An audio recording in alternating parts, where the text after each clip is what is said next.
For most of his life, he believed he was doing everything right. He worked hard, he stayed committed, he never walked away. But what he didn't understand was this: you can be responsible and still be absent. You can stay and still lose everything that matters. This is the story of a man who thought he had time and what it cost him. He believed time was something you could manage, something you could organize, something that would slow down if you were responsible enough. He believed time respected hard work. He believed discipline was always rewarded. He was convinced that if he sacrificed enough today, life would eventually hand everything back to him tomorrow. When he was younger, his life was built around postponement. Everything meaningful was scheduled for later. Joy was later. Rest was later. Conversations were later. Love was later. He told himself he was being smart, that he was building something solid, something that would last. He didn't realize that while he was building the future, the present was quietly slipping away. He married the woman he loved, believing he had all the time in the world to show her what she meant to him. He assumed love could survive on intentions alone. He thought sharing the same house meant sharing the same life. He didn't notice how often she waited for his attention while he gave it to everything else. She was patient in a way that felt endless. She asked gently. She suggested softly. She waited quietly. She believed in us more than he ever did. And because she didn't demand, he convinced himself everything was fine. He didn't understand that silence isn't agreement. Sometimes it's surrender. There were moments she tried to pull him back into life. Small invitations, a walk, a trip, a conversation that began with curiosity and hope. He shortened those moments with logic, schedules, and promises of another time. He didn't realize those moments were her reaching out before letting go. Over time, the house grew quieter, not because they argued less, but because there was less worth saying. They spoke about responsibilities, not dreams, about plans, not feelings, about tasks, not connection. He mistook the absence of conflict for peace, never realizing peace without intimacy is just distance in disguise. He believed love was stable, permanent, immune to neglect. He thought as long as no one did anything wrong, everything was fine. He didn't understand that love doesn't disappear loudly, it fades quietly when it's ignored. He convinced himself he was doing it all for them. That every late night, every missed moment, every postponed experience was an investment. He believed one day he would look back and be grateful for all the sacrifices. He never stopped to ask who those sacrifices were really costing. Time passed quietly, the way it always does. No warnings, no alarms, just days turning into years while he remained convinced he was in control. Later became his favorite word, a shield he used whenever life asked him to slow down and be present. There were signs he ignored. The way she stopped waiting up for him. The way her excitement faded when he talked about the future. The way her questions changed from hopeful to careful. He brushed it all aside because acknowledging it would have required him to change. He believed consistency mattered more than closeness. That stability was enough. That showing up physically counted as love. He didn't realize people don't feel loved because you're reliable. They feel loved because you choose them again and again. There were moments she looked at him like she wanted to say something important, something heavy, something honest. And every time, his mind was already elsewhere. On the next task, the next obligation, the next reason to stay distant. He told himself he was strong for carrying so much, disciplined for delaying pleasure, mature for prioritizing responsibility. He didn't see that strength without softness turns into rigidity, and discipline without balance slowly drains the meaning out of life. He never thought of time as fragile. He treated it like a resource that could always be replaced. He assumed tomorrow would arrive exactly like today. He assumed the people in his life would remain exactly where he left them. Looking back, the most frightening part wasn't how much he missed. It was how normal everything felt while it was happening. Nothing felt urgent. Nothing felt like loss. Life rarely warns you when you're making a mistake that will follow you forever. He believed that as long as he wasn't doing anything wrong, he was doing everything right. He stayed. He provided. He didn't walk away. But staying without showing up is a quiet form of leaving, and he practiced it daily without realizing it. As the years moved forward, the space between them grew without either of them naming it. It wasn't distance you could measure in rooms or miles, but in moments missed and words unsaid. He felt it sometimes, briefly, like a quiet discomfort, but he always pushed it aside, telling himself it was temporary, telling himself life was simply demanding right now. She adapted in ways he barely noticed. She learned how to fill her days without him. She stopped waiting for his attention and began managing her expectations instead. What he saw as independence was really resignation, but he lacked the awareness to tell the difference. There were evenings when she sat alone while he worked late, convincing herself that love meant understanding sacrifice. She told herself he was doing this for them, even as the loneliness settled deeper. He never asked how those nights felt to her, because asking would have required him to listen. He mistook her patience for endlessness. He believed that because she was still there, everything was intact. He didn't understand that people can remain physically present long after they've begun emotionally withdrawing.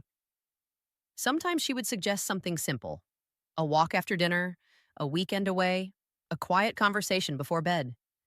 He would nod absent-mindedly and say, soon, unaware that every soon felt like another door quietly closing. The house continued to function, but the warmth faded. Laughter became rare. Silence became familiar. He told himself this was what long-term stability looked like, not realizing that stability without connection slowly turns into emptiness. He believed love was proven through consistency, through reliability, through doing what needed to be done. He didn't see that love also needs curiosity, presence, and emotional risk. And emotional risk was something he had trained himself to avoid. He felt proud of how much he could endure, how much pressure he could carry, how little he needed from anyone else. What he didn't realize was that his self-sufficiency was quietly teaching her that she wasn't needed either. Time continued its steady pace, indifferent to intentions. Days blended together, years passed quietly. He didn't mark them by memories, but by achievements, deadlines, and completed tasks. He measured progress in output, not in closeness. She began grieving the relationship while still inside it, mourning the version of them she once believed in, letting go piece by piece without confrontation, without drama. He never noticed the grief happening right in front of him. When she stopped asking questions, he felt relieved. The absence of pressure felt like peace. He didn't realize peace had been replaced by emotional distance, and that distance, once normalized, is incredibly hard to undo. He assumed that if something were truly wrong, she would say something. He forgot that people stop speaking when they no longer believe they'll be heard. Silence, in that sense, was her final response. There were nights she lay awake beside him, staring at the ceiling, wondering when she became invisible to the person she loved most. He slept soundly, convinced everything was fine. He told himself there would be time to fix things, time to reconnect, time to slow down, time to show her what she meant to him. He didn't know that relationships don't wait patiently for readiness. They respond to presence. The idea that time might run out never crossed his mind. Tomorrow felt guaranteed. Next year felt certain. The people in his life felt permanent. He built his assumptions on continuity, not realizing continuity is fragile. When small cracks appeared, he dismissed them. Every relationship has phases, he thought. Every marriage settles. He didn't see that settling and fading are not the same thing, even though they can look similar from a distance. He continued forward, convinced he was in control, unaware that the most important parts of his life were slipping quietly beyond his reach. Nothing dramatic happened. Nothing exploded. Life simply continued, just thinner, quieter, and less alive than it once was. The day everything changed began like any other, ordinary and unremarkable. He woke up thinking about what needed to be done, not sensing that life was about to strip meaning from all his plans. Routine carried him forward, the same way it always had, and he trusted it to return him home to the same familiar evening he expected. When he came back that night, the house felt wrong in a way he couldn't immediately explain. Not quiet, not empty, just unfamiliar. He called her name casually, without fear, without urgency, assuming she would answer the way she always had. He moved through the room slowly at first, irritation creeping in before worry. Then he saw her. Time fractured in that moment, splintering into before and after. Everything he had postponed rushed toward him all at once, and there was no space left to place it. The world became soundless and overwhelming at the same time. His voice didn't feel like his own. His body moved on instinct while his mind lagged behind, trying to understand how everything he relied on could collapse so suddenly. In the hours that followed, he functioned without feeling. Faces spoke, hands guided him, words floated past without landing. Somewhere beneath the shock, a terrible clarity began to form. This wasn't temporary. This wasn't something he could fix later. When the house finally emptied and night arrived, the weight descended. Silence wrapped around him, thick and suffocating. Every familiar object now felt foreign, heavy with meaning he had never assigned to it before. He noticed the smallest things: her shoes by the door, her jacket on the chair, the imprint of her life everywhere, louder in absence than it had ever been in presence. Each detail felt like a question he could no longer answer. Sleep abandoned him. In the quiet hours, memories surfaced uninvited. Not the big moments, but the ones he had dismissed. The conversations cut short, the invitations postponed, the looks he didn't return. He replayed his life, not searching for cruelty, but for moments where he could have chosen differently. And there were so many. None of them dramatic. None of them obvious. Just small decisions that slowly built an irreversible outcome. People told him she knew he loved her. They told him he had been a good provider. They told him not to blame himself. Their words were kind, but they landed hollow. Love assumed is not love felt, and he knew the difference now. Days passed, heavy and distorted.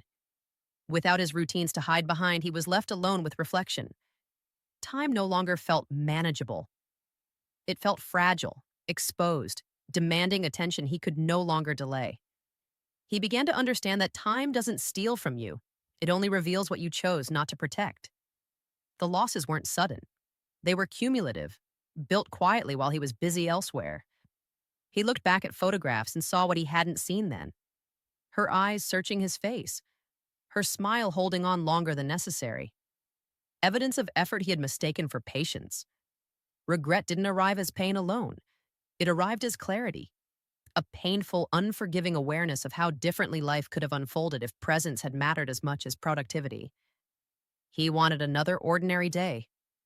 Not to change the past, not to undo everything. Just one more day to notice, to listen, to choose differently.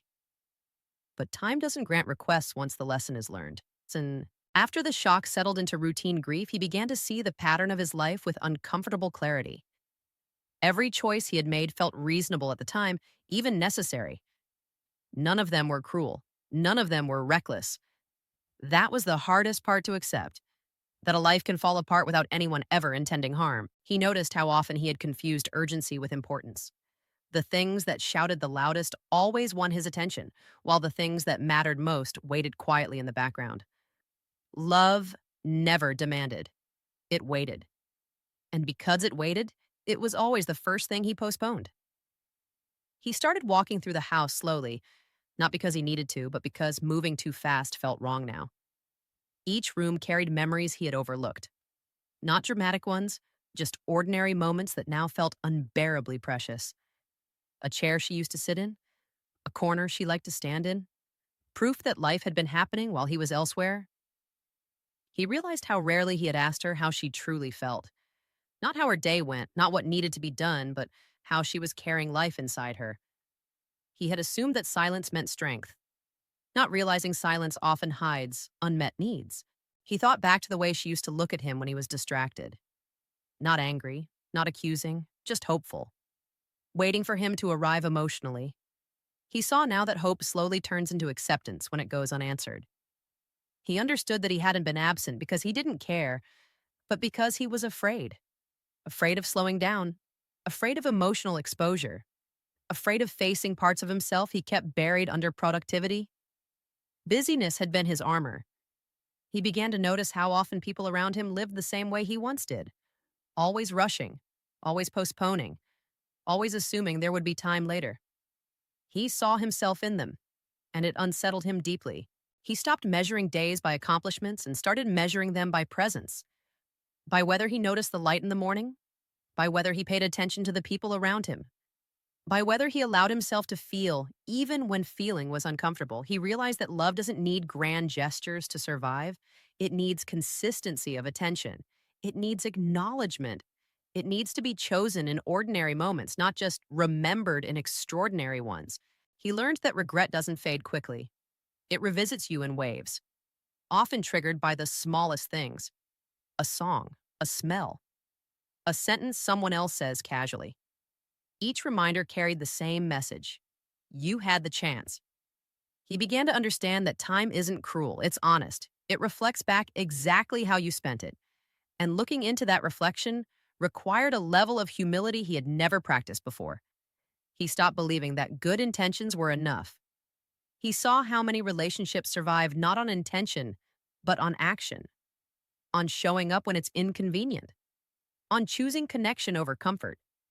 He noticed how much of life he had experienced indirectly, always planning, always preparing, rarely inhabiting the moment itself. Preparation had felt safe, presence felt risky. Now he understood which one actually mattered.